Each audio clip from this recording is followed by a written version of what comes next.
के आधार पर इतिहास था और एक क्या चीज के आधार पर भी इतिहास मिला, कालखंड के आधार पर इतिहास मिला। साक्ष्य के आधार पर जो इतिहास बांटा गया वो हम लोग कल की गतिविधि में ये सब प्राप्त कर लिए हैं। 3 भाग में बांटा गया। प्रागैतिहासिक काल, याद होगा, प्रागैतिहासिक काल जिसमें मानव पढ़े लिखे थे या नहीं थे, नहीं थे, दैट इज कॉल्ड प्रागैतिहासिक काल। दूसरा एक मिला क्या चीज, आद ऐतिहासिक काल। इसके बारे में हम लोगों ने समझा कि आद ऐतिहासिक काल में क्या हुआ, तो मानव पढ़े लिखे थे परंतु उनकी लिपि को हमने नहीं समझ पाया, और जहां लिपि को हमने समझा वहां विवाद है, वहां वो वस्तु मौजूद नहीं था, तो उसको किस में रख दिया गया, आद ऐतिहासिक काल में रख दिया गया। और आद ऐतिहासिक काल में 2 सभ्यता है, एक सिंधु घाटी सभ्यता और एक क्या चीज, वैदिक सभ्यता। लेकिन आपका एग्जाम में सिंधु घाटी ही डालेगा, इतना एकदम कॉन्फिडेंस रहिए। अगली बातें जो है उसके बाद हमने आपको बताया था पिछली कक्षा में क्या चीज, ऐतिहासिक काल। ऐतिहासिक काल मानव पढ़े लिखे थे और साक्ष्य के आधार पर वहां वस्तु क्या थी, मौजूद भी थी, दैट इज कॉल्ड कौन काल, ऐतिहासिक काल। यहां तक हम लोग कल कंप्लीटेड कर लिए थे इन बिंदुओं पर। उसके बाद हमारा बिंदु जो चल रहा था, इतिहास मेन जो चलता है वो क्या चीज के आधार पर चलता है, कालखंड के आधार पर। तो कालखंड के आधार पर जो इतिहास बांटे गए हैं वह भी 3 भागों में बांटा गया है। कितने भागों में, 3 भागों में बांटा गया है, जिसमें पहला भाग डाला गया है कौन काल, प्राचीन काल। इसी से आपका मेन चलता है, साक्ष्य केवल दिखावा है, मुख्य इससे मार्केट में बुक मिलते हैं। दूसरा जो है जिसका नाम पड़ा मध्यकालिक काल, कौन काल, मध्यकालीन काल। और तीसरा जो नाम पड़ा उसका नाम पड़ा क्या चीज, आधुनिक काल, कौन काल, आधुनिक काल। और जिसमें हम लोग सर्वप्रथम जो स्टार्ट करने जा रहे हैं वो क्या करने जा रहे हैं, प्राचीन काल को स्टार्ट करने जा रहे हैं। तो प्राचीन काल में हम लोगों ने कल का सिलेबस देखा कि प्राचीन काल में हमको कैसे चलना है। तो सबसे पहला मैंने जानकारी दिया कि पूरा पृथ्वी हिमयुग था और हिमयुग होने के कारण इतिहास में शुरुआत जो है पत्थरों के औजार से हुआ, और पत्थरों के औजार से होने के कारण उनका काल को एक नाम इतिहासकार ने दे दिया जिसका नाम पड़ा कौन काल, पाषाण काल। क्लियर है। बाद में यही पत्थर में उन लोगों ने एक धातु की खोज किया, और धातु की खोज करने के कारण था दैट इज कॉल्ड क्या चीज में परिवर्तन, मौसम में परिवर्तन। न मौसम में परिवर्तन आता और न आदि मानव जानवरों से दूर होते। आदि मानव जानवर से दूर हुए तो उसको अस्थाई रहने की प्रवृत्ति आने लगी, और अस्थाई रहने के प्रवृत्ति के लिए खेती करना क्या था, जरूरी था। इस कारण से इसी पत्थर में उसने क्या जोड़ दिया, तांबा जोड़ दिया, और उसका नाम पड़ा क्या चीज, ताम्रपाषाण काल। क्लियर है।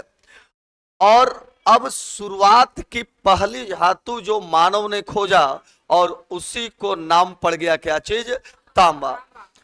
तांबा के बाद धीरे धीरे लोगों की ऐसी प्रवृत्ति थी कि तांबा एक मुलायम धातु थी जो कि गहरी जुताई कर नहीं सकती थी, अतः एक ऐसी धातु के खोज में था जो कि कड़ा भी हो, टिकाऊ भी हो और जुताई भी गहरा करे, और जिससे उत्पादन क्या हो सके, बढ़ सके।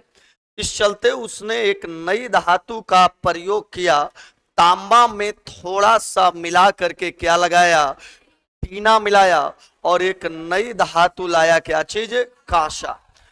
कांसा जो आया वो व्यापक रूप में जो प्रयोग हो रहा था वो किस घाटी सभ्यता में हो रहा था, सिंधु घाटी सभ्यता में हो रहा था। इस कारण से एक और जीएस आपको कल ही डिनोट करवा दिया था मैंने कि सिंधु घाटी सभ्यता में किसका प्रयोग सबसे ज्यादा किया गया है, कांसा का, इस कारण इसे कांस युगीन सभ्यता कहा गया, या इसी को अंग्रेजी में कहा गया ब्रोनाइजिंग एज। याद होगा कौन एज?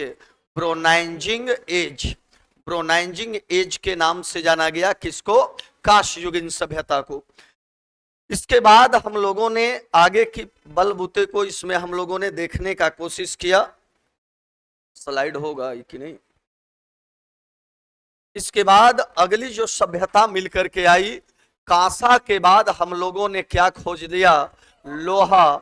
और हमारी एक सभ्यता आई लौह युगीन सभ्यता, और लौह युगीन सभ्यता ने हम लोगों को एक नया स्वरूप दिया, राजनीति का रूप देने लगा और आर्थिक का रूप देना क्या कर दिया? प्रारंभ कर दिया। दैट इज कॉल्ड कौन सभ्यता कहा गया? वैदिक सभ्यता कहा गया। और वैदिक सभ्यता इक्वल टू आपका इतिहास से रिलेटेड है, किसका? लौह युगीन सभ्यता का। यहां तक भी कल हम लोग बातें इस पर भी कर चुके थे। लोहा की खोज ने इतिहास को एक नया रूप दिया, क्योंकि लोहे की खोज और आग ने मिलकर के इतिहास को चेंज कर दिया। लोहा रहता, आग नहीं रहता, कुछ नहीं होता। आग था पहले, लोहा नहीं था, कुछ नहीं हो रहा था। और आग और लोहा, सवेरे चला करिए, आग और लोहा दोनों मिलकर के क्या किया? भाल और फाल बनाने का क्या किया? काम किया। भाल का मतलब राजनीति में भाला का प्रयोग होने लगा, और फाल का मतलब खेती करने के लिए क्या चीज का? फाल का प्रयोग होने लगा। इस तरह से दो प्रतिनिधित्व पैदा हुए, राजनीति मजबूत होने का प्रतिनिधित्व पैदा हुआ, और एक प्रतिनिधित्व हुआ क्या चीज करने के लिए? कृषि। इसी चलते एक नया स्वरूप का उदय हुआ, जिसका नाम पड़ा क्या चीज? महाजनपद। कल भी इस पर बातें कर चुके थे। और कुल महाजनपदों की संख्या एकदम दिमाग में बांध करके रखे, कुल महाजनपदों की संख्या। और मैंने आपको बताया था कि यहां केवल महाजनपद ही नहीं चल रहे थे, यानी भारत जो था वो विभिन्न भागों में टूटा हुआ था, और विभिन्न भागों में एकता टूटने के कारण कितने भाग में इसकी एकता टूटी है? 16 भागों में टूटी हुई है। अतः इसी कारण से यहां से आक्रमण होगा, भारत के पश्चिमोत्तर भाग से आक्रमण होगा, और वो सर्वप्रथम आक्रमण जो करेगा ईरानी करेगा कि यूनानी करेगा? और फिर आक्रमण ईरानियों पर भी भारी पड़ जाएगा। कौन? यूनानी। इस चलते महाजनपद के ही टाइम में, जिस समय हम लोग ये चल रहे हैं, उसी के टाइम में एक सिस्टम आएगा जिसका नाम है कौन आक्रमण?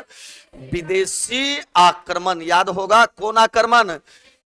सर्वप्रथम विदेशी आक्रमण किन लोगों ने किया? ईरानी लोगों ने किया कि यूनानी लोगों ने? और दूसरा आक्रमण किनका हुआ? यूनानी का हुआ। इस जगह पर अभी इतना ही खेल नहीं है, इस जगह पर अब 16 महाजनपद अपने आप को ताकतवर दिखाने का कोशिश करेगा, और उस ताकतवर में सबसे सर्वश्रेष्ठ कौन होगा? मगध। क्यों मगध होगा? यदि क्वेश्चन कर दे कि मगध ही क्यों सर्वश्रेष्ठ था, 4 ऑप्शन दे देगा। तो मगध सर्वश्रेष्ठ होने का कारण था, सबसे मेन कारण क्या चीज था? लोहा गलाने की क्या चीज? कला।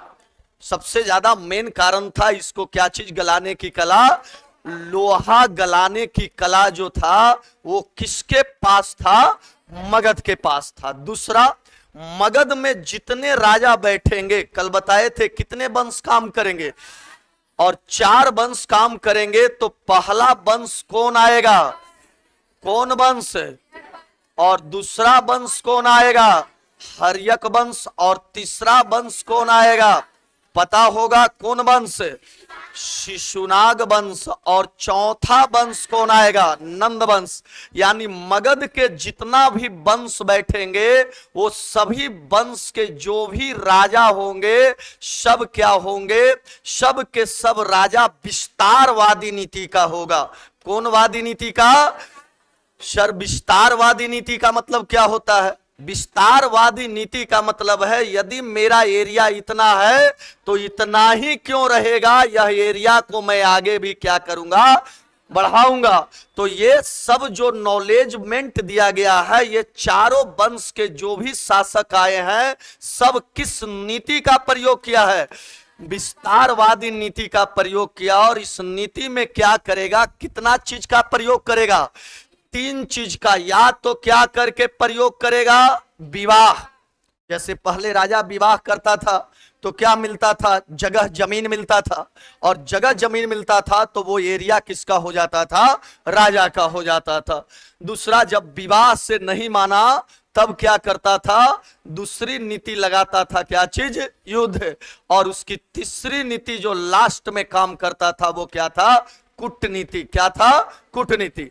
तो क्वेश्चन आपको देगा कि मगध में जितने भी वंशज काम किए उनका क्षेत्र क्यों विस्तार हुआ, बाकी का क्यों नहीं विस्तार हुआ? तो मुख्य रूप से 4-5 कारण बता सकते हैं। पहला, जैसे मैं बोल रहा हूं, जैसे पहले समझिएगा। पहला, मगध की जमीन सबसे उपजाऊ थी। क्यों? क्योंकि मगध की जमीन जो थी वो 2 दोआब पर बसा हुआ था। एक ओर गंगा नदी था, आप देख ही रहे हैं, और दूसरी ओर जो था वो कौन नदी था? सोन नदी। क्लियर है? तो मगध का थोड़ा सा आप भी थोड़ा सा जानकारी ले ही लीजिए कि मगध में आता कौन कौन था। मगध में था पटना, मगध में था गया, मगध में था नालंदा, मगध में था जहानाबाद, मगध में था नवादा, मगध में था औरंगाबाद। कौन बाद? औरंगाबाद। इस सब को मिला के एक नाम पहले बोला जाता था। क्या चीज? और ये मगध जो है ये के नदियों के दोआब का बीच है। 2 नदियों, इधर से एक नदी और इधर से एक नदी, तो एक और गंगा और एक और कौन? और इधर से पहाड़ी से घिरा हुआ है, चारों ओर से। गया से पार करिएगा, अतरा चतरा जो देख रहे हैं, वैसे घूमते हुए आपका आजगीर राजगीर जो देख रहे हैं, वो क्या चीज से घिरा हुआ था? पहाड़ियों से कि दूसर से? पहाड़ियों से घिरा हुआ था। तो स्वरूप बनता है कि मगध जो है वो चारों तरफ से क्या चीज से घिरा हुआ है? प्राकृतिक से कि दूसर से? प्राकृतिक से। अब प्राकृतिक से घिरा हुआ है तो जमीन उपजाऊ है कि बेउपजाऊ है? तो मगध का पहला आगे बढ़ने का कारण है कि उसका जमीन क्या है? उपजाऊ। मगध का दूसरा आगे बढ़ने का कारण है कि मगध जो है चारों ओर से प्राकृतिक से क्या हुआ है? घिरा हुआ है कि दूसर है? घिरा हुआ है। और तीसरा, इन सभी, गंगा नदी कोई साधारण नदी तो था नहीं, हरी पोखरी था नहीं कि आदमी मछली मारेला हिल जाएगा, बाहर से कोई आक्रमण करेगा तो उसको पार करने में किसका प्रयोग करना पड़ेगा? गंगा नदी का भारी मात्रा में प्रयोग करना, पार करना। उस समय में जटिलता था, आज भी जटिलता है, जबकि उसका कितना कटाव तटाव हो गया फिर भी जटिलता है। और उस समय का इतिहास है, बीसी का, तो समझ सकते हैं गंगा किस रूप में होगा। तो स्वाभाविक था कि इन प्राकृतिक क्षेत्रों को पार करने में अन्य राजा का हिम्मत नहीं होता था, तो वो मगध पर आक्रमण करता ही नहीं था। सबसे मेन बात यह है, इसी कारण मगध अपने आप में क्या था? सर्वश्रेष्ठ था। तीसरी बात है जो मैंने बताया, मगध को आगे बढ़ने का क्या नीति का प्रयोग किया?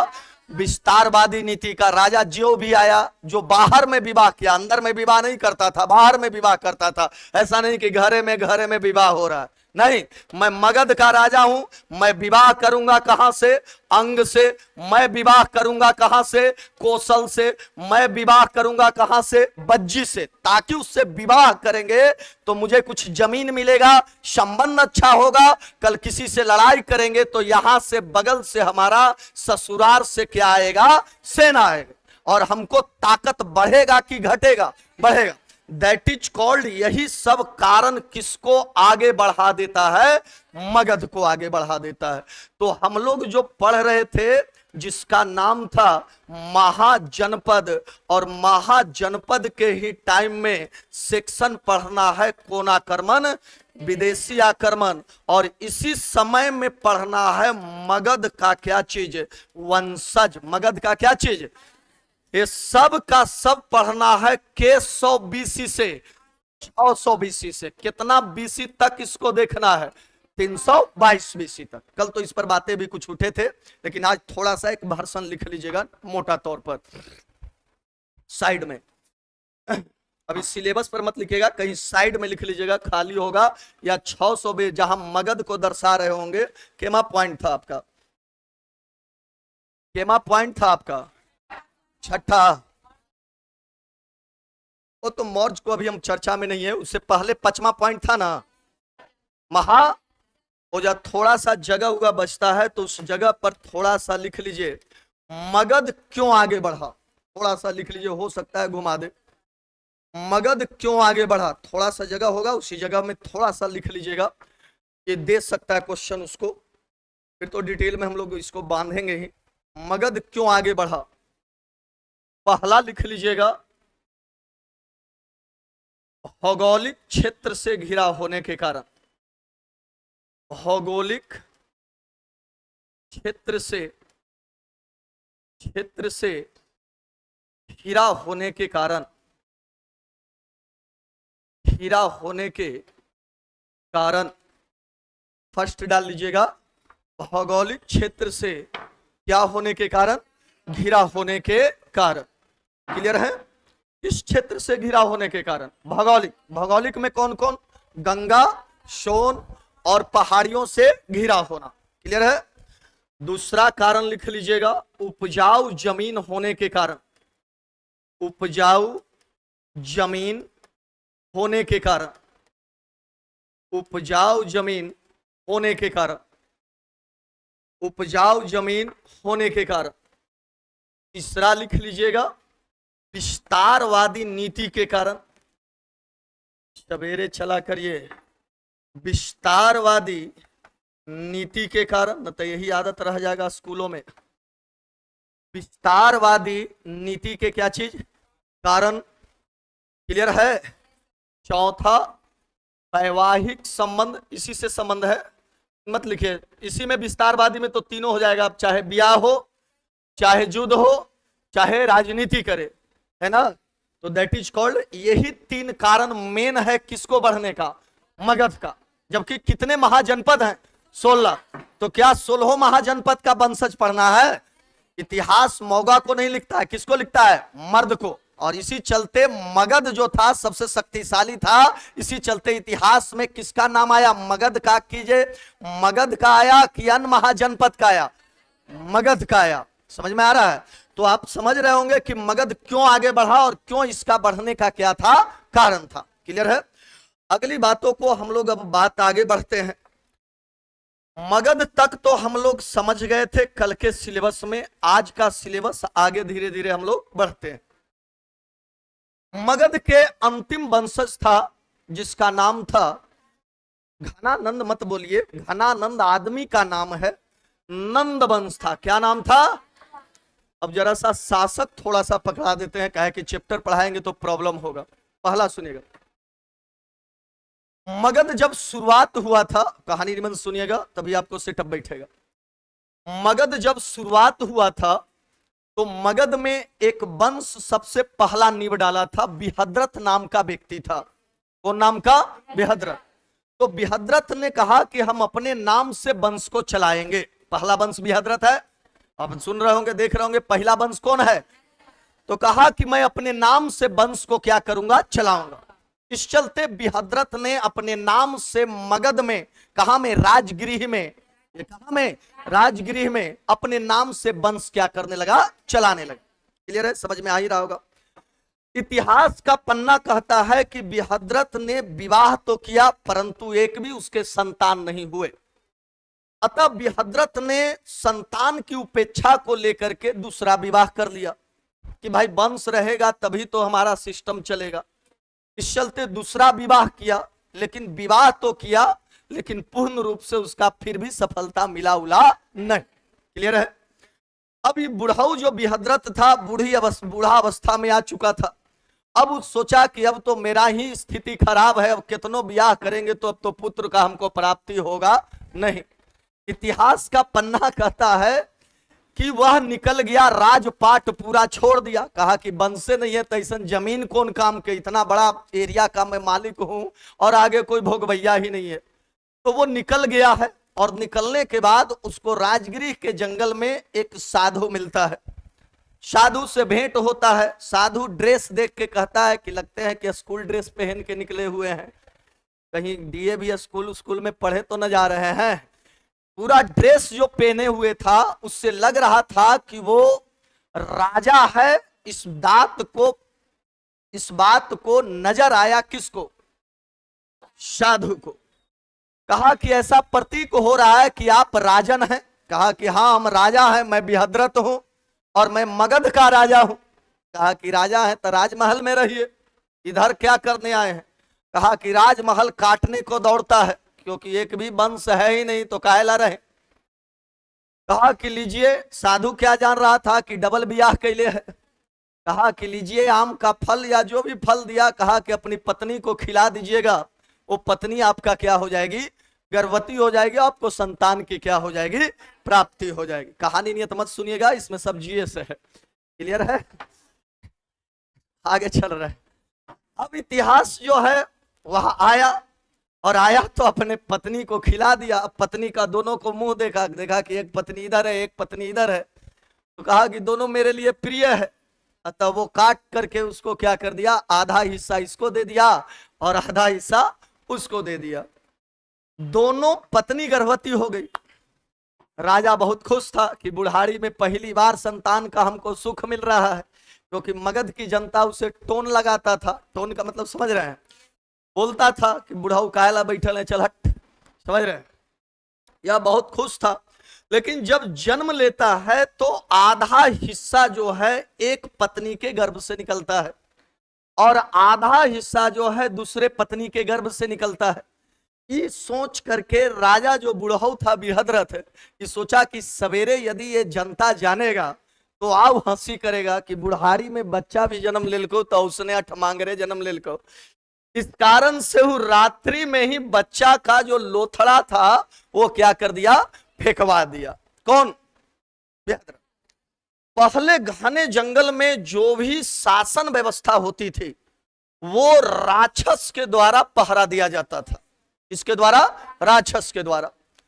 अब वो जब लोथड़ा फेंका तो लोथड़ा जैसे ही फेंका गया वैसे ही क्या हुआ कि लोथड़ा, जैसे आप खाना उना मुर्गा मीट कभी बनाइए तो बिना नौता के कुत्ता पहुंच जाएगा, ठीक उसी तरह से लोथड़ा जो है फेंका गया।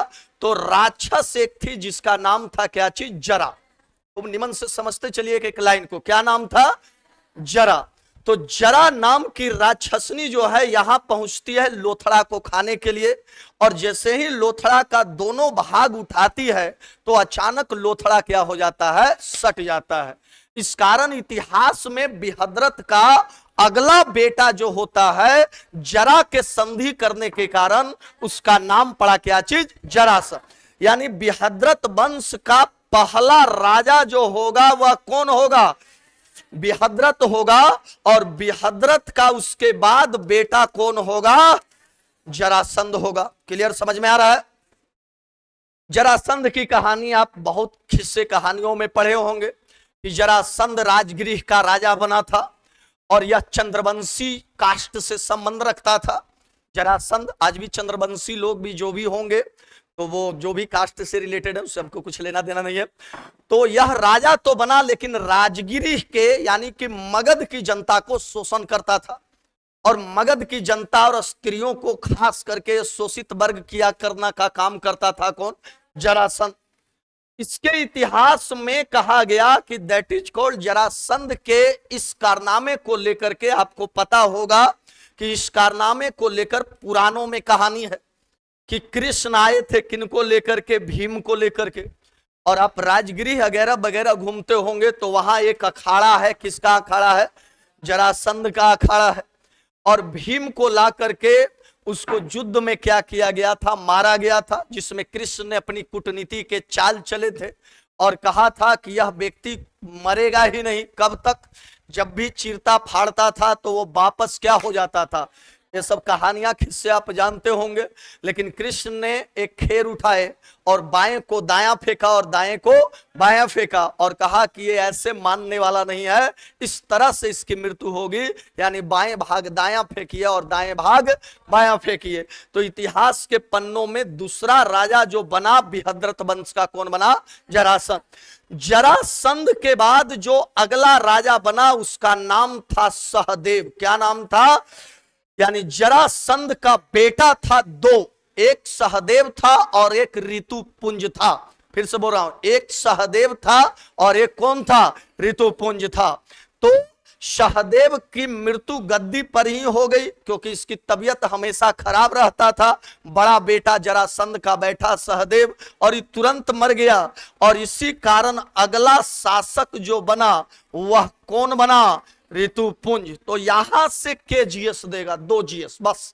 बिहद्रथ वंश के संस्थापक कौन है और बिहद्रथ वंश का अंतिम राजा कौन है? ऋतुपुंज। बस, इससे कोई जीएस और एक्स्ट्रा नहीं बनेगा। क्लियर है? इतना तक समझ में आ रहा है बात को? ऋतुपुंज के दरबार में बसु नाम का व्यक्ति जो है काम करता था। इसका हो सकता है अस्तबल देखता होगा या कुछ देखता होगा। कौन नाम का व्यक्ति? बसु नाम का। और बसु ने हत्या कर दिया किसको? ऋतुपुंज को। खूब निमन समझिएगा, बसु ने हत्या कर दिया किसको? ऋतुपुंज को। ये बसु कोई और नहीं है, ये बिंबिसार का बाप है। किसका बाप है? बिंबिसार। जो अगला वंश आने जा रहा है जिसका नाम है कौन वंश? हर्यक वंश। क्लियर है? पूरा राजा को एकदम दिमाग पर बैठा लीजिए, कैसे कैसे चलना है आपको। कौन वंश? हर्यक वंश। क्लियर है? पहला वंश बिहद्रथ वंश था। बिहद्रथ वंश की कहानी आपने किस्सा सुन लिया, वहां से 2 ही जीएस दे सकता है, बहुत खुश होगा तो तीसरा जीएस। पहला, बिहद्रथ वंश के संस्थापक कौन? बिहद्रथ। दूसरा पूछ सकता है बिहद्रथ वंश का अंतिम राजा कौन? ऋतुपुंज। और तीसरा पूछ सकता है कि सर्वप्रथम मगध में कौन सा पौराणिक वंश आया? पौराणिक, ऐतिहासिक नहीं। पौराणिक माने पुराण से कि इतिहास से? पुराण से पौराणिक वंश आया, तब वो कौन हो जाएगा? बिहद्रथ। ऐतिहासिक वंश बोलेगा हर्यक। इतिहास यहां से बताता है, वो सब कहानी पुराण बताता है कि इतिहास बता रहा है? पुराण। तो मगध का क्वेश्चन एकदम फेंक देगा। मगध का पहला पौराणिक वंश, पहला पौराणिक, पौराणिक माने पुराण, पौराणिक वंश पूछे तब मारिएगा कौन वंश? और मगध का पहला, ये जा खाली चेंज कर देगा, क्या लिख देगा? ऐतिहासिक वंश पूछे तब कौन वंश होगा? इतिहास यहां से देता है प्रमाण मगध में, लेकिन पुराण प्रमाण देता है कहां से? यहां से। क्लियर है? समझ में आ रहा है? दोनों क्वेश्चन को आपको कंजुगेट कर देगा। थोड़ा सा मिस्टेक फाइनल टच में चले जाइए। इस कारण से पौराणिक और क्या चीज? ऐतिहासिक। पुराण पूछेगा तो मारिएगा क्या चीज? बिहद्रथ। और ऐतिहासिक पूछेगा तो क्या मारिएगा? हर्यक वंश। कौन वंश? हर्यक वंश। इतना समझ में आ रहा है? बसु नाम का व्यक्ति था, ऋतुपुंज की हत्या कर दिया। बसु भी उतना ही बूढ़ा था, बुढ़ापा में सेवादारी कर रहा था।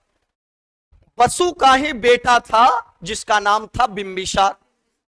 बाप को कहा कि बुढ़ारी में तोरा मुकुट शोभा न दे, तो बाप कहा कि ना, एक बार बैठबे करबो। कहा कि ना, बुढ़ारी में इस शोभा लायक आपकी वस्तु है ही नहीं।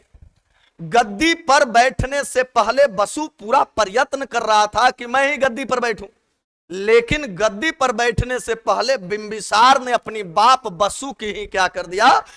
कहा कि न त जा, कहा कि रास्ता हमारा खाली चाहिए। और इसी कारण से बिंबिसार ने जैसे ही बाप की हत्या करके गद्दी पर बैठा, इसी कारण हर्यक वंश को ही बोला गया पितृहंता वंश। खूब निमन समझिएगा, कौन वंश? बाप के मार के बैठा, तो जनता ने इसको नाम दे दिया कि वंश न हो, बाप के मारने वाला वंश है। इस चलते इसको नाम पड़ गया पितृहंता वंश। स्टार जी ध्यान रखिएगा अपना, बाद में हम लिखवा देते हैं। तो कौन वंश? पितृहंता वंश। स्टार आपका बीपीएससी लगातार क्वेश्चन दागा है विभिन्न एग्जामों में कि किस वंश को पितृहंता वंश कहा गया है? कौन वंश को? हर्यक वंश का। तो हर्यक वंश का क्या पहला राजा बसु बन पाया? नहीं। कौन बनेगा? कौन बनेगा?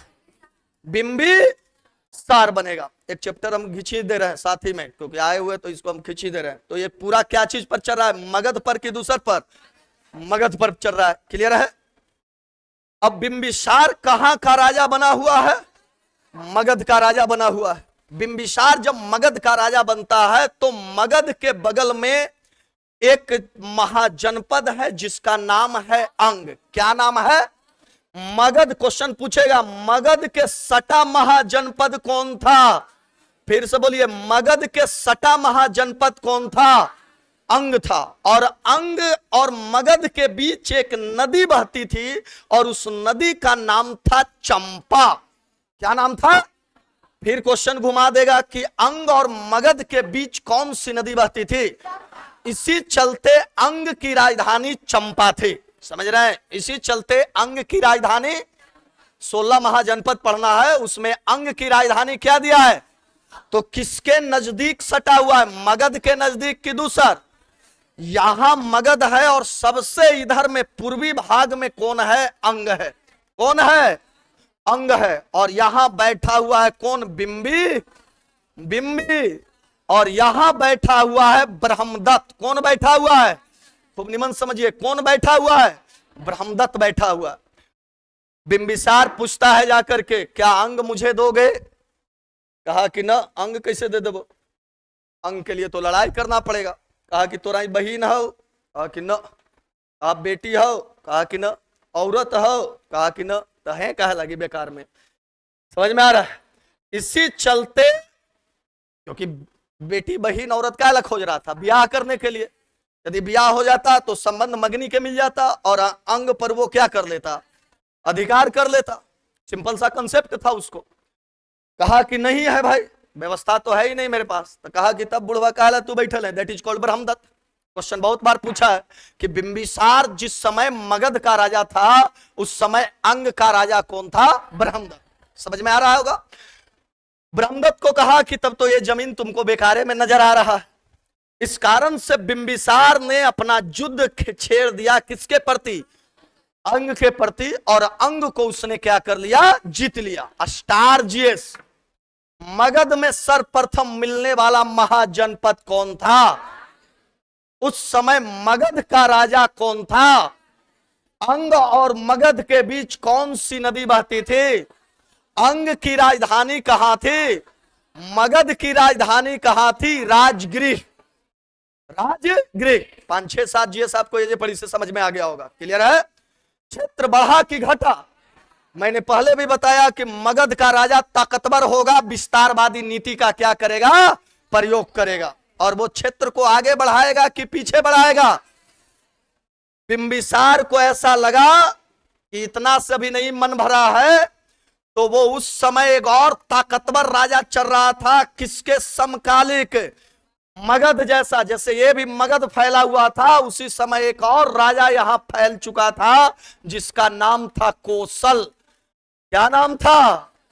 कौशल महाजनपद का राजा था। और वही कौशल महाजनपद का राजा था प्रसेनजित। क्या नाम था? खूब निमन से सुनते जाइए कहानी, जितना सुनिएगा उतना आपका क्लियर है। कौशल का क्या नाम था? प्रसेनजित। इसमें मैप उप आता है कि नहीं? मारिए तो महाजनपद का मैप फटाक से।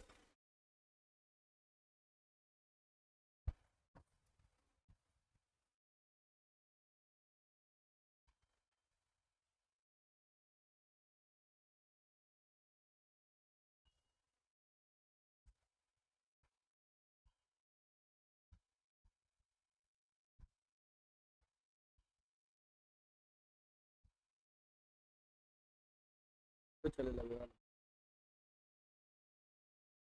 मैप डालिए ना, महाजनपद लिखे ना, महाजनपद इमेज।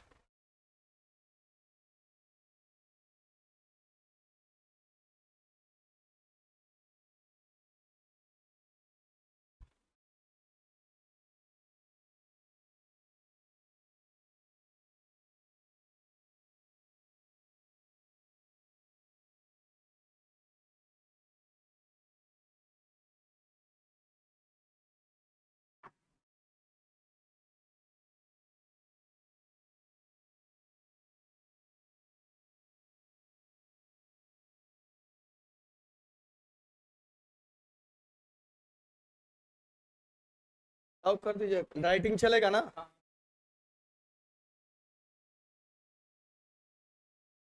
अच्छा आ जाइएगा थोड़ा सा।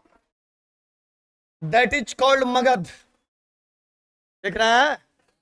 और दैट इज कॉल्ड अंग। विवाह विवाह किया कि युद्ध से जीता? अस्टार्जियस बार बार पूछेगा, मगध में सर्वप्रथम मिलने वाला महाजनपद कौन था? ताकत के बल पर कि ऐसे ही। समझ रहे हैं बात को, कहानी समझ में भी आ रहा होगा। और दोनों के बीच एक नदी बहती थी, क्या चीज? क्वेश्चन ये भी पूछ देगा, सबसे इधर का एरिया पूरब होगा कि पश्चिम होगा? क्वेश्चन ये भी पूछ देगा कि पूरब से पश्चिम तक महाजनपद सजाइए, कुछ भी वो पूछ सकता है, उसका अपना कुछ भी दिमाग काम करेगा जो देगा। तो सबसे पूरब में कौन है? पूरब से मजबूत हो गया कि कमजोर? मजबूत हो गया। कौन? मगध। अब यहां देखिए, ये है आपका, यहां है कौशल, देख रहे हैं? कहां है कौशल? यहां है, ठीक है। कौशल भी अपने आप में यहां परचम लहराए हुए था। जैसे मगध फैल रहा था वैसे ही कौन फैल रहा था?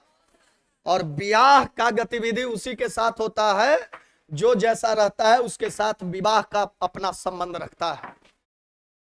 मगध का राजा बिंबिसार ने सोचा कि यदि कौशल से मेरा सहायता मिल जाए तो मेरा काम हो जाएगा, और मैं इसी के सहायता से इन सभी महाजनपदों को मिलाने में क्या रहूंगा। इस चलते मगध के राजा ने, यहां के राजा का नाम था प्रसेनजित। क्या नाम था? दूसरा स्टार क्वेश्चन, जिस समय मगध का राजा बिंबिसार था उस समय कौशल का राजा कौन था? प्रसेनजित। प्रसेनजित से पूछा कि बहन हो? कहा कि जी है। तो कहा कि तब ब्याह कर दे, इसु कनु न कनु तो करबे कर में, और हम भी फैला हुआ क्षेत्र का मालिक हूं। कहा कि एवं अस्तु, विवाह करेंगे हम। कौशल नरेश की बहन थी जिसका नाम था कोसला। क्या नाम था? कोसला। और ढकोसला जो समझिए, दैट इज कॉल्ड क्या चीज? कोसला।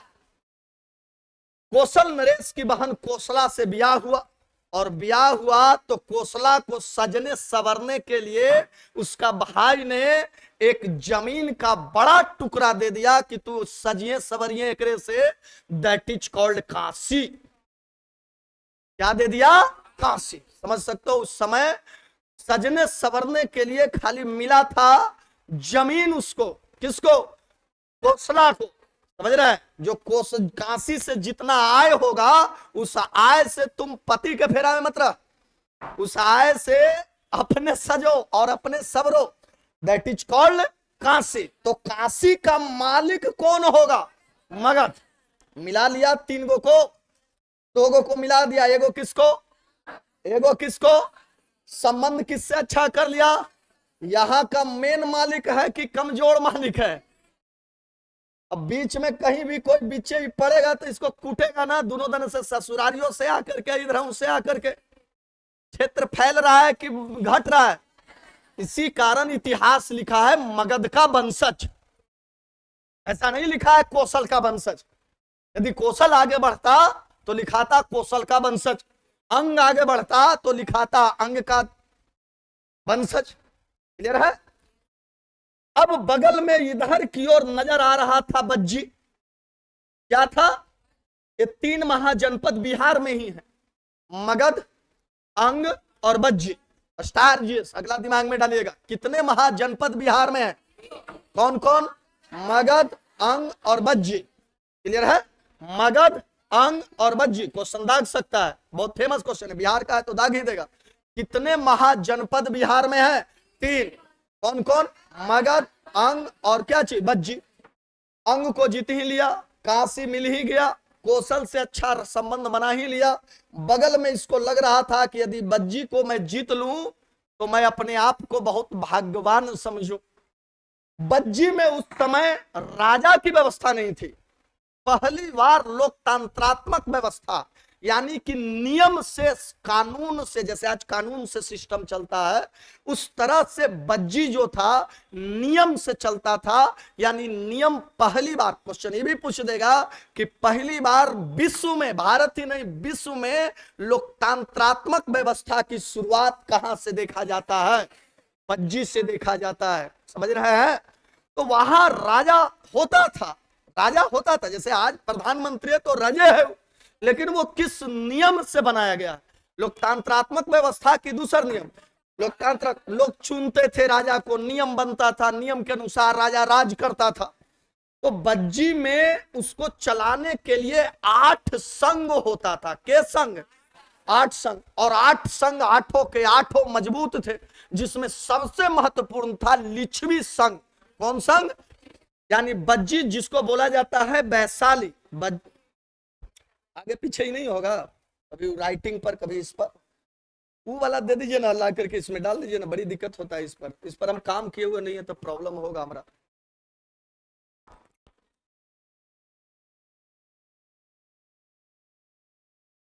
White pen.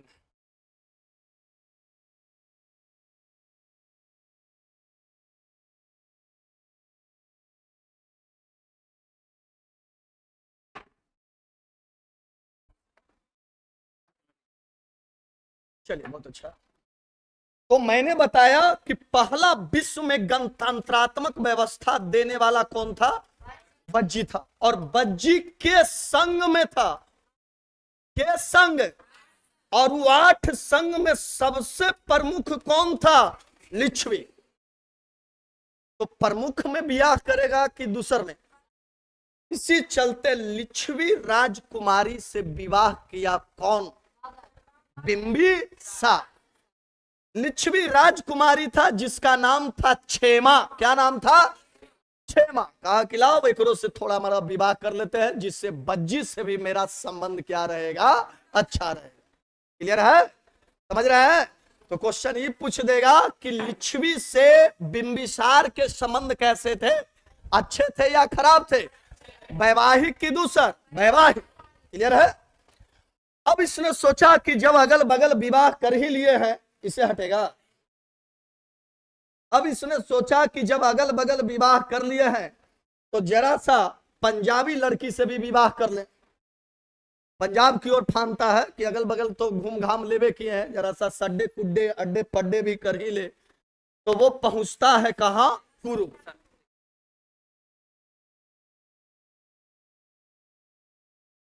तो वो पहुंच, हमारा पढ़ी में जितना पूरा हिस्ट्री पढ़ा लो, लेकिन ये ना समझ पाए।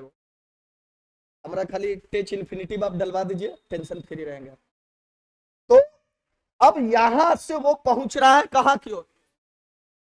कुरु। कुरु देख रहे हैं, ये वाला एरिया, थोड़ा सा पंजाब के एरिया हस्तिनापुर। तो कुरु से भी उसने क्या कर लिया? वैवाहिक संबंध कर लिया। सोच सकते हो कितना ब्याह किया है। काहे लगी ब्याह करता था? हाँ, पहले आप कहानी किस्सों में सुनते थे कि राजा 100 रानी रखता था, और आपको लगता होगा घिरना जैसा कि है कैसर राजा है कि 100 गो औरत रख ले। मजबूरी था, नहीं रखेगा तो उसको अगला मजबूती शासन कैसे मिलेगा? अब जहां जाएगा, जहां उसको आसानी से क्या मिल जाएगा? सेना। जहां जाएगा, जहां आसानी से क्या मिल जाएगा? आदमी मिल जाएगा। है ना कि भाई दामाद जेल कठिन है ना, तो लाठी उठी लेके तैयार रहेगा। तो दैट इज कॉल्ड, अब समझ में आ रहा होगा, दैट इज कॉल्ड कौन? बिंबिसार। समझ रहे हैं? तो बिंबिसार ने क्षेत्र का विस्तार किया कि क्षेत्र को छोड़ दिया? विस्तार।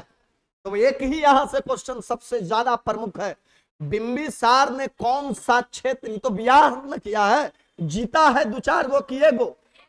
कौन जीता है? आ?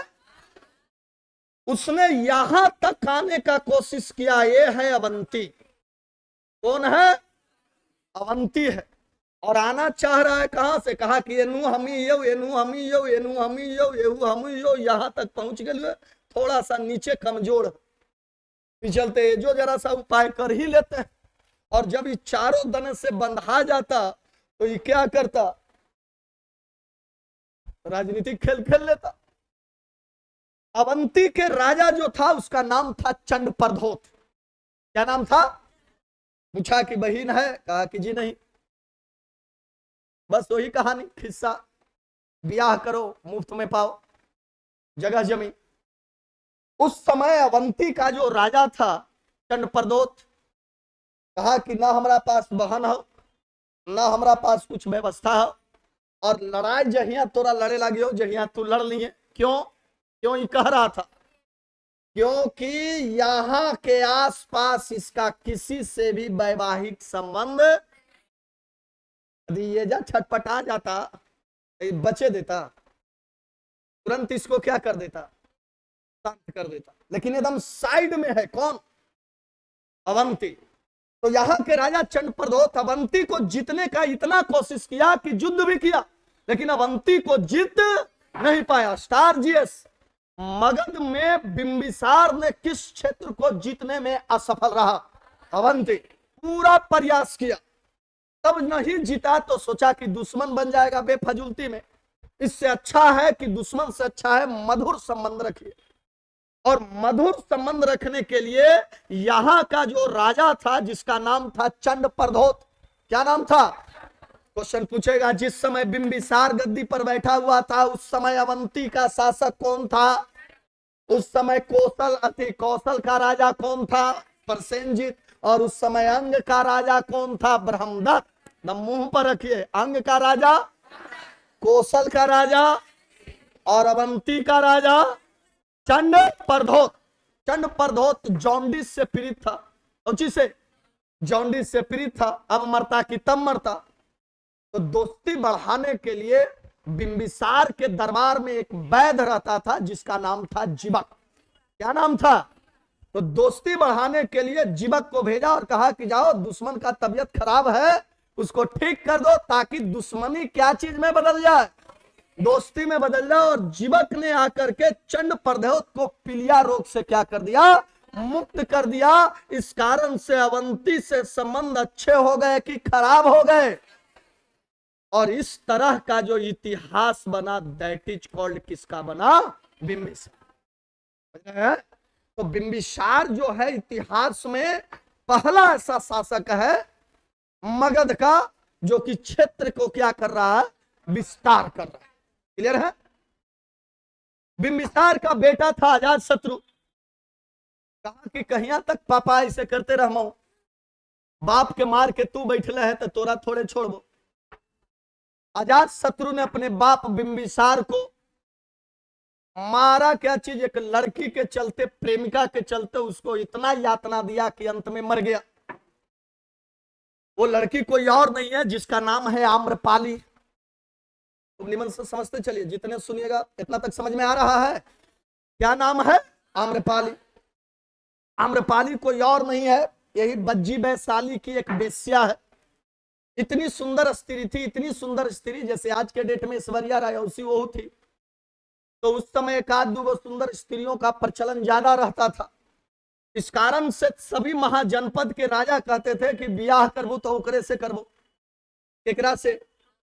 आम्रपाली से करेंगे। अब इतिहास तो चेंज होना था। अब कौशल नरेश कहता था कि हम आम्रपाली से करेंगे, तो बगल में बिंबिसार कहता था तो तू कर में तो हमका बैठा रहो। तलवार देखे थे ना कटाजे में, समझ में आ रहा है? माल एक है, पाने वाला अनेक है। समझ रहे हैं? इतिहास तो चेंज होगा ही होगा। बाद में सभी राजाओं ने बैठ करके मीटिंग किया कि आम्रपाली का ब्याह केकरा से हो। समझ में आ रहा है? राजा ने यह तय किया, सभी राजाओं ने, कि इसका ब्याह ना हो, यह नगर वधू बन के रहेगी, नगर की बेश्या बन के रहेगी। जिसको जरूरत होगा पैसा देगा, अपना यूज करेगा, निकल जाएगा, सबका फायदा रहेगा, इसी में भलाई रहेगा। इसी चलते आम्रपाली क्या बन गई? बेश्या बनाई गई। लिच्छवी नगर की बेश्या नगर वधू कही गई। कौन? आम्रपाली। क्लियर है? बिंबिसार का बेटा यहां तो ननिहाल लगा। मन से समझिए, यहां क्या लगा? ननिहाल लगा। ननिहाल आता जाता था। अब ननिहाल आते जाते पता लगा कि एक बेश्या है जो बहुत सुंदर है। कहा कि चलो तो हम दर्शन कर लेते हैं। समझ रहे हैं? और बेश्या के दर्शन करने को निमन समझिएगा, कहानी नहीं है, कहानी जितना कहानी सुन रहे हो सब जीएस है, ना कहानी में रह जाइएगा बातें। तो बेश्या के दर्शन करने के दौड़ में पहुंच जाता है अजातशत्रु। कहा बज्जी। बज्जी जब पहुंचता है तो उसकी सुंदरता को देख करके इतना मोहित हो जाता है कि अब लग जाता है उसी के फेरा में। इसके फेरा में, आम्रपाली के फेरा में। दिन रात ननिहाले पढ़ल रहे। अब बाप यहाँ पढ़ रहे कहा में? मगध में। और मगध का जितना व्यापारी था, अब इन्हें उन्हें व्यापार नहीं करता था अगल बगल, सब पहुंच जाता था कहा? व्यापार करेंगे, मजा देंगे, फिर वापस चलाएंगे, दोनों काम हो जाएगा। इस चलते मगध की भी अर्थव्यवस्था क्या थी? गिरी हुई थी, डगमगा रही थी। इस कारण से इतिहास के पन्ना में मगध में एक वेश्या खोजा गया। कौन खोजा? बिंबिसार। कौन खोजा? बिंबिसार। कैसी वेश्या लाया जाए कि व्यापारी यही रुक जाए और यही व्यापार करे, जिससे मगध की अर्थव्यवस्था क्या हो सके, बढ़ सके। और उस वेश्या का नाम था सालवती। क्या नाम था? और उसी सालवती से जन्म लेता है जिसका नाम है जीवक, जिसकी अभी चर्चा किया। वेश्या का बेटा है कौन? जीवक। कौन है? जीवक, जो जाकर के कहा चंड प्रधोत, चंड प्रधोत के सेवा में लगल है, बुद्ध के भी सेवा में जाएगा। कौन? जीवक। स्टार क्वेश्चन है, सबसे प्राचीन वैद्य कौन था? जीवक। समझ रहे हैं? सबसे प्राचीन वैद्य कौन था? किसके दरबार में रहता था? बिंबिसार। पहले किसकी सेवा में भेजेगा? अवंती के राजा चंड प्रधोत। और फिर यही किसकी सेवा में जाएगा? महात्मा बुद्ध की सेवा में जाएगा। कौन? जीवक। तो सालवती को लाता है, सालवती को लाता है तो मगध के कुछ व्यापारी रुकते हैं, लेकिन अधिकांश उतनी सुंदर थी नहीं। अधिकांश व्यापारी पहुंच जाता था कहां? मज्जी। अब ये जिद कर दिया कौन? अजात शत्रु, कि हम तो ब्याह करबो तो ओकरे से कर। बाप बहुत समझाया, अरे भाई ब्याह करने लायक चीज नहीं है, वो फुटहा है बगल में, मार्केट में खाते रहो, कोई फायदा है नहीं। कितनों कोशिश किया, कोई उपाय हुआ नहीं। अंत में सोचा कि इस विवाह का जो रुकावट है कोई और नहीं है, हमारे बापे है। समझ रहे हैं? इस चलते कहा कि बाप को पहले कैद खाना में डाल। और आप कभी जाइएगा राजगिरी तो एक मार्ग है जेठियन, समझ गए? जेठियन के रास्ते जाइएगा, बहुत सुनसान इलाका पड़ता है जेठियन मार्ग। तो जेठियन मार्ग पर जाइएगा तो वहां बनाया हुआ है बिंबिसार का कारावास। किसका कारावास? बिंबिसार। राजगिरी से दूर हटा करके बिंबिसार का कारावास बनाया गया और उसमें अपने बाप अजात शत्रु ने अपने बाप बिंबिसार को क्या कर दिया? डाल दिया। कहा कि रह, तब ब्याह कैसे होगा ये देखा है। ब्याह तो करो तो हम ओकरे से करो। Clear concept? कहानी तो बहुत मोड़ है, बहुत चेंज है। एक एक बिंदु को समझने का कोशिश करिएगा, प्रयत्न करिएगा, सब जीएस आसानी से बन जाएंगे। बिंबिसार जेल में डाला गया। अब जेल में डाला गया तो उसकी जो कौन थी? कोसला, महाकोसला, ढकोसला। तो महाकोसला उसकी और पत्नी थी, तो पत्नी के नाते जाती थी मिलने, और भूखे प्यासे रखा रहता था बिंबिसार को कि भूखे ही मरता हूं। चक्कर में हम पूरा डिस्टर्बे हो लिए। लेकिन महाकोसला जो जाती थी वो शरीर में मध लगा के जाती थी, पूरा शरीर में मध लगा हुआ करके क्या करती थी? पहुंचती थी किससे मिलने के लिए? बिंबिसार। और उसी मध को चाट करके लंबे समय तक जीवित रह गया। कौन? ये बात को पता लग गया केकरा भूखे प्यासे रख ले, जिंदा कैसे है? मध ऐसा चीज है, उसमें कार्बोहाइड्रेट भारी मात्रा में है। कहिए हुए तो दो चार चाट लीजिए, लंबा टाइम तक ऐसे आपको एनर्जी देते रहेगा। एनर्जी दिया, लंबा टाइम तक जीवित रहा। पता लग गया कि कोई और नहीं है, मेरी ही माँ है महाकोसला। इस कारण से महाकोसला को क्या कर दिया? मार दिया। अपनी ही माँ को मार दिया। कौन? अजात शत्रु। अब जब माँ मरा जाएगा, दामाद मरा जाएगा, माँ मरा जाएगी और उसका पति मरा जाएगा, तो टेंशन में कौन आएगा? कौशल नरेश कौन आएगा ना? कि भाई जेकरा ला संपत्ति दिलियो कौची काशी बहिन के सजने के लिए दिया, और जेकर हमर भगिना यह तमाशा कैले है। भगिना लगा, और भगिना जो है इसका बहनोई को और इसकी बहन को क्या कर दिया? मार दिया। समझ रहे? दोनों पैर कटवा दिया था बिंबिसार का, और गरम अंगीठी में, नीचे गरम अंगीठी रहता था, उसमें उसको जलाया जाता था पैर को। इतनी यातना से मारा गया बिंबिसार को कि बिंबिसार की मौत हो गई, और अगला शासक बनता है कौन? अजातशत्रु। जिसके लिए किया वो तो मिलना तय था नहीं, स्वाभाविक था। कहा कि हम तो तोरे हैं, वो कहा कि तुम हमरे हैं, लेकिन ये बात तो तय था कि मिलना था नहीं। करा किसके लिए? आम्र आम्रपाली जो थी, एक दिन की बात है, निबंध से हर बिंदु को समझिएगा। आम्रपाली जो थी, जो एक दिन की बात है, क्या चीज बात है कि आम्रपाली दरवाजे पर खड़ी थी, इसलिए खड़ा रहती थी कि उसको बिना मर्द घूमे जाता ही नहीं था। यानी जने चल दिया, जने दिया, मर्द घूम रहा है, देख रहा है, और ये देख के उसको बड़ा अच्छा लगता था कि हमारा पीछे मर्द डोरियाए है। लेकिन उसी समय बुद्ध जो थे वैशाली में आए हुए थे, और वैशाली में आए हुए थे तो बुद्ध का शिष्य था जिनका नाम था सारीपुत्र। क्या नाम था? सारीपुत्र। क्या नाम था? सारीपुत्र। सारीपुत्र दरवाजे पर आया भिक्षा लेने के लिए, क्योंकि वो तो भिक्षा मांग के खाता है। स्त्री को देखा ही नहीं, गुस्सा आ गया आम्रपाली को, जिसको देखने के लिए, पाने के लिए एक नजर सब मर्द बेकार में पड़े रहते हैं, और तू हमारे दरवाजा पर आके हमरे सामने है, भीख मांगे थे, और ताकहू न रहे हैं। गजब के मर्दाना है भाई, समझ में आ रहा है? ये टेंशन आ गया किसको? आना, एक तरह से आन आ गया किसको? आम्रपाली को। कहा कि तुम किस तरह का मर्द हो जो स्त्री के अंग को न देख पाया हो। कहा कि ये सब नस्वर है, बौद्ध धर्म में सब पढ़ाया हुआ है, ये सब क्या है? नस्वर है, छंगमंगूर है। दुनिया में हर वस्तु छंगमंगूर है, जिस पर तुम पता कर रहे हो, जिस पर तुम फरमा रहे हो, वो आने वाले समय में समाप्त हो जाएगा। कहा कि इतना थेसी समरा न सुनना, अपन भिक्षा ले, और बड़ी तोरा में मर्दानगी हो, तो समझ रहा है, तो मेरे साथ 1 महीना का समय बिता ले, मैं तेरा मर्दानगी बंद कर दूंगा, देखता हूं कितना तू इज्जत में रहे वाला आदमी है। कहा कि मेरे एक गुरु है, उनसे मैं पूछ के आता हूं। गुरु कौन? बुद्ध। गुरु कौन? बुद्ध। बुद्ध से गए पूछने के लिए।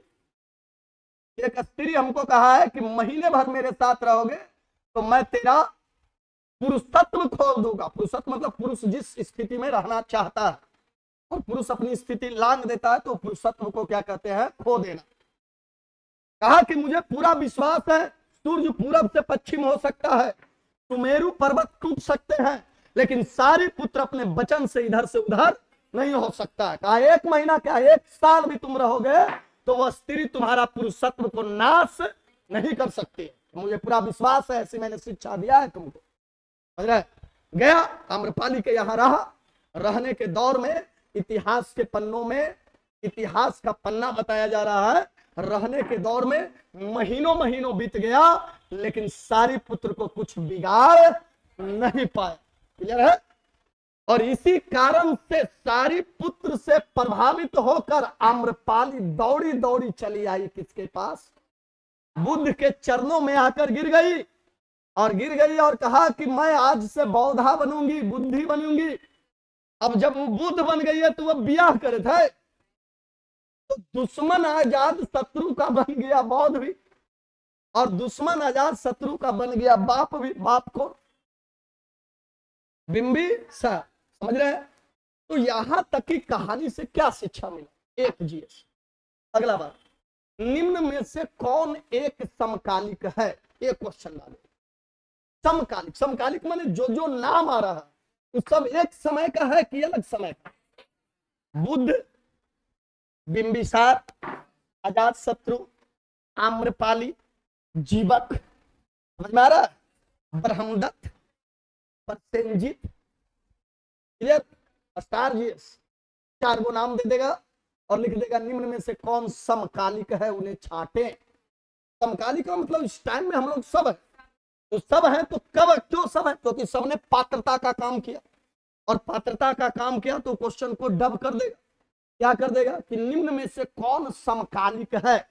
तो समकालिक में बिंबिसार भी नाम सुने, समकालिक में अजात शत्रु भी नाम सुने, समकालिक में ब्रह्मदत्त भी नाम सुने, अंका राजा, समकालिक में चंड प्रधोत का नाम सुने, समकालिक में प्रसेनजीत का नाम सुने, समकालिक में बुद्ध का नाम सुने। या क्वेश्चन बना देगा बुद्ध के समकालिक कौन कौन है, बुद्धे को ऊपर डाल देगा।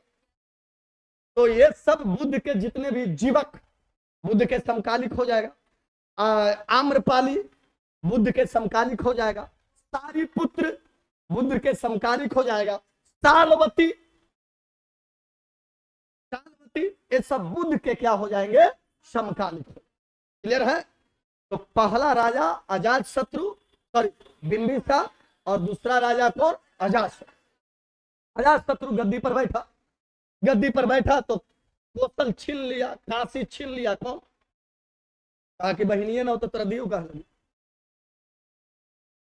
बहनी का हम दिए थे दहेज में, तुमको दे किस लिए? कहा कि काशी छीनने में मामू। कहा कि था। समझिएगा क्वेश्चन को। अभी काशी के लिए दोनों में लड़ाई हो, मामू और किस में? भगिना में। That is called the history of Ajatashatru. किसका कहानी? अजात शत्रु। किसको लेकर के लड़ाई हो? काशी को लेकर के लड़ाई होगा। दोनों में लड़ाई हुआ, अजात शत्रु हार गया और प्रसेनजीत क्या हो गया? कहा कि जीत गया। तो कहा जीत गया? तो घरे में हम खोद दे लियो। प्रसेनजीत की बेटी से प्रेम करता था अजात शत्रु। क्या कहानी है, समझ रहे हैं? जिसका नाम था बजीरा। क्या नाम था? बजीरा था। कहा कि बप्पा के कहा ब्याह तो हम तोरे से करो, बाप के कहो कि यही दहेज से काशी दे करके फिर हमारा क्या कर दो, ब्याह कर दो। बजीरा के जिद के कारण काशी दहेज में मिला बजीरा को, यानी एक ही दहेज से बापो निभाह गया और एक ही दहेज से बेटो निभाह गया। तो क्वेश्चन बना, पुनः काशी मगध में आके क्या हो गया? मिल गया। क्लियर है? पुनः काशी मगध में आके क्या हो गया? मिल गया। किसके कारण से? बजीरा के कारण से। और गद्दी पर यहां बैठा हुआ है कौन? अब क्लियर है? समझ में आ रहा होगा? पूरा एकदम एक ढाल है, आप समझ गए तो आपका सब जीएस मगध से बन जाएगा, कहीं कोई रोकेगा नहीं। क्लियर है? अभी वही एरिया है, अंग अभी कब्जे में है, वो मेजा अभी कब्जा में नहीं है। अब वो चाह रहा है, अब ये शासक है तो ये तो कंप्लीट है, इसका ये भी कंप्लीट है, संबंध अच्छा हो ही गया है, मैया के रिलेशन कुरु से है ये है। और यहां अभी संबंध खराब चल रहा है। बाप के समय संबंध ठीक था और बाप को जीवक ने भेजा था, तो यहाँ तो संबंध इसका अच्छा था, लेकिन बाद में यहाँ से संबंध अब खराब होने लगेगा। क्यों? क्योंकि दोस्त की हत्या हो गई थी, तो संबंध तो खराब। तो पहला टारगेट फिर लगाता है कहां पर? क्या बज्जी जीता था कि वैवाहिक किया? वैवाहिक किया।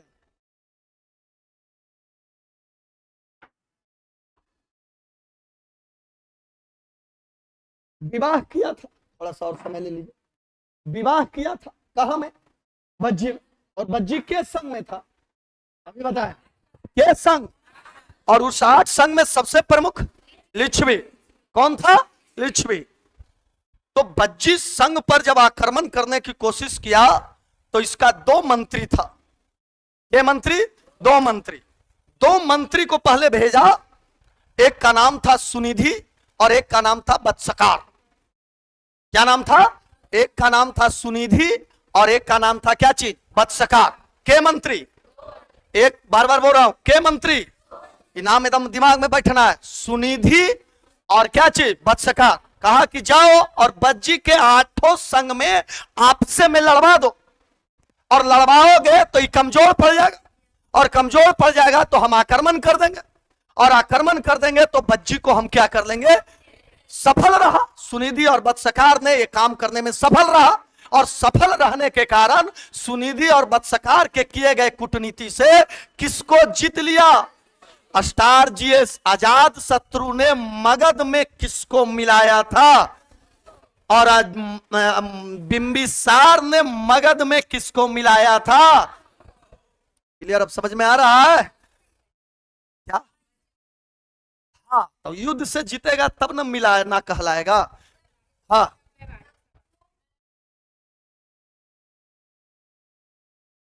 फिर से पहले बोलिए बोलिए बोलिए, बोलते जाइए।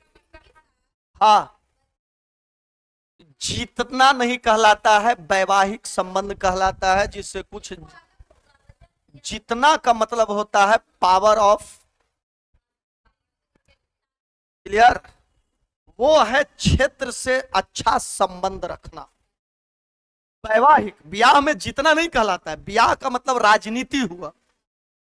कुछ जमीन दिया दहेज में, मजबूत हो गए, लड़ाई होगा तो सेना दे देगा। जितना एक ही कहलाया, जितना एक ही कहलाएगा, ये सब अभी जितना नहीं है। मैंने आपको बोला संबंध बनाने के लिए वो क्या किया है, क्षेत्र को क्या किया है, फैलाया है। मैंने शुरू में बताया कि क्षेत्र को फैलाने की नीति 3 थी, एक वैवाहिक, एक युद्ध और एक कूटनीति। तो पहला मगध में मिलने वाला कौन मिलवाया, दूसरा मगध में मिलने वाला वज्जी कौन मिलवा रहा है, अजात शत्रु मिलवा रहा है। समझ में आ रहा होगा, दैट इज कॉल्ड वज्जी। आज का सेवा इतना ही रखे क्योंकि समय का अभाव है। लंबा क्लास दीजिए तब ज्यादा घिंच आएगा, समझ रहा है। बाकी धीरे धीरे अभी तो सब लिखा जाएगा, आप टेंशन फ्री रहिए। सब चीज आप कहानी को निमन से समझिए। पहला राजा बृहद्रथ, बृहद्रथ के बाद जरासंध, जरासंध के बाद ऋतुपुंज। कौन पुंज, टाइम है नहीं तो हम सब लिखवा देते, जैसा अगला बैच है सब चीज कर देंगे आपको, आप टेंशन फ्री रहिए। ये खाली देखिए कि आपके पकड़ में आ रहा है या बाउंस कर, आपको समझ में आ रहा है कि नहीं आ रहा है। आपको दिक्कत है तो बोलिए। हाँ, कहानी है, कहीं कुछ बातें ऐसे, मैंने शुरू में बताया मेरा भाषा का प्रयोग कुछ ऐसे है, इसको लेकर के आप चलिएगा तो फिर हमसे नहीं पढ़ पाइएगा, समझ रहे हैं। मैं पहले भी बता चुका हूं आपको, जैसा मेरा पढ़ाने का जब हिस्ट्री है तो जहां तहां मिलता है तो कुछ बोलने की लहजा बदल भी सकते हैं। आप शिक्षक हैं तो आप हो सकता है आपको खराब भी लग सकता है, लेकिन फिर भी मैं बोल रहा हूं कि उस सब चीज को ना लें। पढ़ाने का वो गतिविधि है, पढ़िए, ऐश मौज करिए और अपना ज्वाइनिंग लीजिए, इतना तक दिमाग में रखिए। क्लियर है। तो आज तो जरूर 10, 15, 20 जीएस का कवर अप हुआ होगा। अंग की राजधानी, अंग और मगध किस नदी के किनारे बसा हुआ था, जीवक किसका वैद था, बिंबी, बिंबी, बहुत अच्छा है। जीवक किसे गया था ठीक करने के लिए, अवंती, खाली मत बोलिए, अवंती का राजा चंड प्रधोत। कौन प्रधोत, चंड प्रधोत। क्लियर है। सर्वप्रथम मगध में किसे मिलाया गया, किसे मिलाया गया, बहुत अच्छा है। जीवक की माता का क्या नाम था, शालवती। क्या नाम था, आम्रपाली कहां की नगर वधु थी, बज्जी न देकर के लिच्छवी भी दे देगा या वैशाली भी दे देगा, एक ही चीज को घुमाएगा। क्लियर है। क्वेश्चन पूछ देगा कि बज्जी को किसने मगध में मिलाया था, कौन हो जाएगा। क्लियर है। काशी किसे दहेज में मिला था, बिंबिसार। पुनः काशी किसे दहेज में मिला, अजात शत्रु। क्लियर है। अजात शत्रु की माता का क्या नाम था, महाकोसला। क्या नाम था, कोसला या महाकोसला भी बोल सकते हैं, ढकोसला। क्लियर है, समझ रहे हैं। और क्या क्वेश्चन बनेगा, वंश को सजाएं। पहला वंश बृहद्रथ वंश, दूसरा वंश हर्यक वंश, तीसरा वंश शिशुनाग वंश और चौथा वंश नंद वंश। और क्या क्वेश्चन बनेगा, मगध में सबसे पौराणिक वंश कौन सा, पुराणों के अनुसार मगध का पहला वंश बृहद्रथ, इतिहास के अनुसार मगध का पहला वंश। किस वंश को पितृहंता वंश कहा गया, हर्यक वंश को। किसको, हर्यक वंश के शासक को सजाइए। पहला शासक बिंबिसार, दूसरा शासक अजातशत्रु, तीसरा शासक उदयन, चौथा शासक अनिरुद्ध, पांचवा शासक मुंडक और छठा शासक नागदशक। और उसके बाद आ जाएगा शिशुनाग वंश, शिशुनाग आएगा, काला शोक आएगा और नंदीवर्धन आएगा, और नंदीवर्धन के बाद नंद वंश आ जाएगा, और नंद वंश के राजा बनेगा महानंदिम, और महानंदिम के बाद महापद नंदम, और महापद नंद के बाद घनानंद, और उसके बाद मौर्य वंश आ जाएगा, चंद्रगुप्त मौर्य, बिंदुसार, अशोक, कुणाल, संप्रवती, दशरथ, बिहद्रथ, ऐसे राजा बनेंगे जो कि मौर्य वंश तक के राजा रहेंगे। तो अभी बहुत आपको बैकअप बनाना है, धीरे धीरे आपका बैकअप हो जाएगा, हमरे नियत हो जाएगा, टेंशन फ्री। क्लियर है? इतना पहले बैलेंस समझ में आ रहा है? यदि ना समझ में आ रहा है तो बोलिए, और धीमा कर देंगे क्लास, ठीक है ना? कहानी में ही सब छुपा हुआ है, इस चलते कहानी को मजाक में लिए जहां गए, क्योंकि मैंने कहानी बताया और उसी में एक जीएस बन गया आपका, कौन समकालिक है, समझ रहे हैं? तो वो चीज को अपना समझने का कोशिश करिएगा। धीरे धीरे मैनेजमेंट से सब बातें आपको मिलते रहेंगे, धीरे धीरे क्लास इसमें हम जरा सा लंबा लेना पड़ेगा, क्योंकि विषय बहुत बड़ा है, ancient history, medieval history, modern history, और विषय बहुत से हैं, तो उसको देखते हैं कैसे कैसे भी शुरुआती टर्म है, धीरे धीरे आप लोग सुबह और बनने का कोशिश करिए।